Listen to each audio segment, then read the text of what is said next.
Bom dia, pessoal! Que bênção e alegria estarmos aqui juntos nessa manhã, iniciando essa nova semana juntos também, para meditarmos na palavra de Deus e orarmos por nossas famílias. Sim, hoje nós vamos ler 1 Samuel, capítulo 6, que relata o retorno da Arca do Senhor para Israel. Depois que ela havia sido roubada pelos filisteus, o povo de Israel, com grande alegria, recebe de volta essa restituição da Arca da Aliança do Senhor. Queremos também, ao final dessa breve leitura, orar pela sua vida e pela sua família.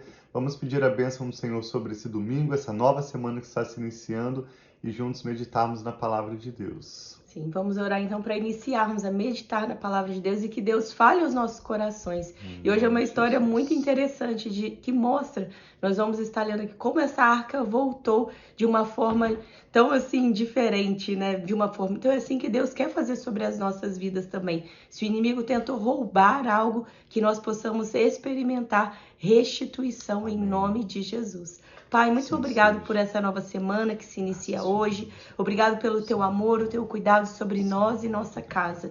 Nós queremos colocar diante de ti, Pai, toda essa meditação que nós vamos fazer, não somente hoje, mas toda essa semana, pedindo que o Senhor abra o nosso entendimento e revela-te a nós, Pai. Revela as tuas verdades, os teus princípios, aquilo que o Senhor tem, Pai, sobre nós e a nossa família. Então fale conosco, Pai, nós queremos ouvir a tua voz. Em nome de Jesus, amém. Nós lemos então na semana passada sobre quando o sacerdote Eli e seus filhos Ofni e Finéias morrem. A arca do Senhor foi roubada por esse ataque dos filisteus, exatamente nessa região onde Israel hoje novamente enfrenta batalhas. Gaza, aqui menciona também Asquelon, que é logo um pouquinho ao norte de Gaza, e depois que os filisteus tomaram a arca do Senhor roubada, e eles declararam: foi-se a glória de Israel. Hoje o Senhor vai trazer essa restituição, como a Rafa diz, de uma maneira tão inusitada, para alegrar, abençoar o povo de Deus. Diz assim, 1 Samuel, capítulo 6. Quando já fazia 7 meses que a arca do Senhor estava em território filisteu, os filisteus chamaram os sacerdotes e adivinhos e disseram: o que faremos com a arca do Senhor?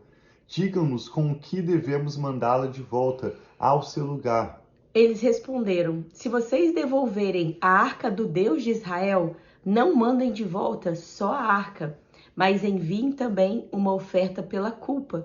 Então vocês serão curados e saberão por que a sua mão não tem se afastado de vocês. Eles haviam percebido que a presença da Arca do Senhor, apesar de representar a presença de Deus, ela estava causando problemas no meio deles, porque eles haviam roubado, eles haviam cometido uma injustiça e não estavam tratando a Arca do Senhor, a presença de Deus, com a devida dignidade.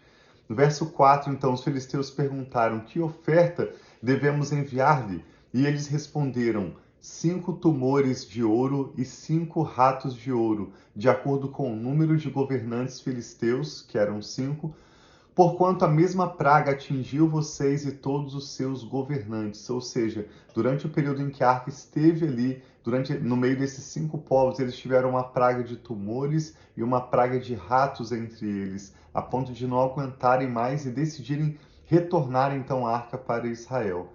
Verso 5, os mágicos deles, os conselheiros deles orientaram: façam imagem dos tumores e dos ratos que estão assolando o país e deem glória ao Deus de Israel.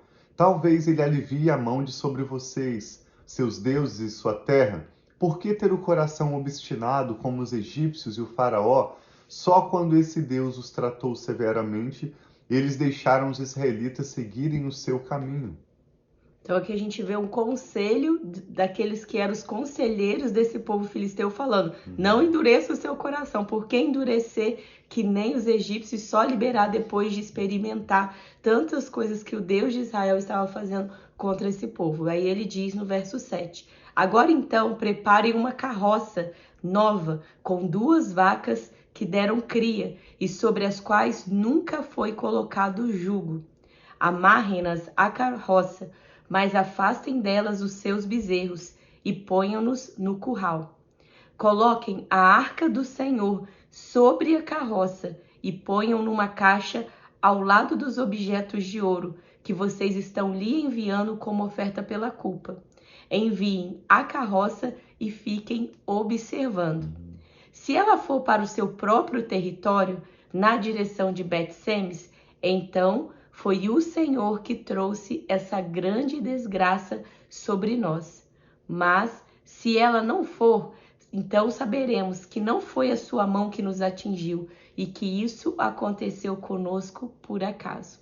E assim fizeram. Pegaram 2 vacas com cria, amarraram-nas a uma carroça e prenderam seus bezerros no curral.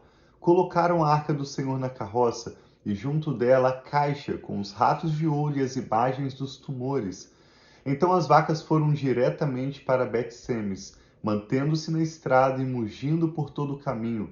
Não se desviaram nem para a direita e nem para a esquerda. Os governantes dos filisteus a seguiram até a fronteira de Bet-Semes.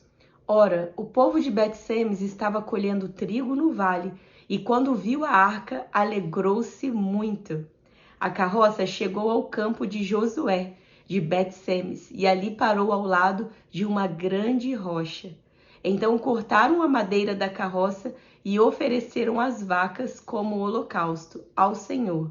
Os levitas tinham descido a arca do Senhor e a caixa com os objetos de ouro e as tinham colocado sobre a grande rocha. Naquele dia, o povo de Bet-Semes ofereceu holocaustos e sacrifícios ao Senhor.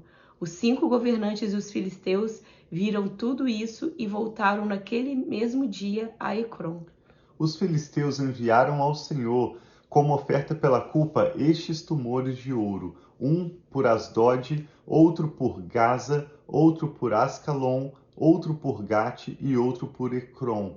O número dos ratos de ouro foi conforme o número das cidades filisteias, que pertenciam aos 5 governantes, tanto as cidades fortificadas como os povoados do campo. A grande rocha sobre a qual puseram a arca do Senhor é até hoje uma testemunha no campo de Josué de Bet-Semes. O Senhor, contudo, feriu alguns dos homens de Bet-Semes, matando 70 deles, por terem olhado para dentro da arca do Senhor. O povo chorou por causa da grande matança que o Senhor fizera. E os homens de Bet-Semes perguntaram: quem pode permanecer na presença do Senhor, esse Deus santo? A quem enviaremos a arca para que ele se afaste de nós? Então enviaram mensageiros ao povo de Quiriate-Jearim, dizendo: os filisteus devolveram a arca do Senhor. Venham e levem-na para você. Por mais preciosa que a palavra de Deus seja, que a presença de Deus seja, em toda a sua glória, em toda a sua santidade e majestade, existem algumas pessoas que não estão prontas ou não estão desejosas de se preparar para receber essa presença de Deus. Isso é uma realidade triste, mas nós vemos aqui quando os filisteus fazem o mesmo, eles mandam essa arca embora, porque por não receber bem, de maneira apropriada e digna a arca do Senhor, aquela arca, apesar de representar a presença do Deus, que é tão bom, tão misericordioso, aquela arca, na verdade, estava gerando maldição. Eles tiveram, então, como nós lemos nesse texto, uma praga de vários ratos e de tumores entre o povo, assolando inclusive os próprios 5 governantes. E quando essa arca chega de volta a Israel, ela também causou a morte de 70 homens que desrespeitaram, abriram essa arca, que era feita de madeira de acácia, revestida de ouro por dentro e por fora, um elemento santíssimo que deveria permanecer no tabernáculo do Senhor. E esses homens olham curiosos para ver o que está lá dentro. E assim nós vemos que a presença do Senhor, com todo o potencial para abençoar, acabou causando danos a esses homens e às suas famílias, porque não trataram apropriadamente a presença do Senhor. Esse texto nos chama refletir sobre a santidade de Deus e sobre o nosso coração.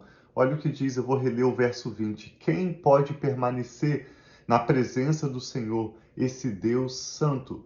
A quem enviaremos a arca para que ele se afaste de nós? Nós não queremos de forma alguma que a presença do Senhor esteja distante da nossa família, mas sim que nós possamos pedir a misericórdia, a graça dele para preparar os nossos corações para honrarmos a presença de Deus na nossa casa e desfrutarmos da sua bênção. O apóstolo Paulo fala sobre isso em 1 Coríntios 11, quando ele orienta a igreja de Corinto sobre a ceia do Senhor. Ele diz: cada um examine o seu próprio coração e assim participe do corpo e do sangue de Jesus, ou seja, da presença de Deus. Então, que você possa refletir, nós queremos te chamar hoje, o que você pode ajustar na sua conduta, na sua mentalidade, na sua casa, para que a presença do Senhor possa ser bem-vinda, trazendo bênçãos, cumprindo os planos, os propósitos que Ele tem para você, para nós, para cada uma das nossas famílias.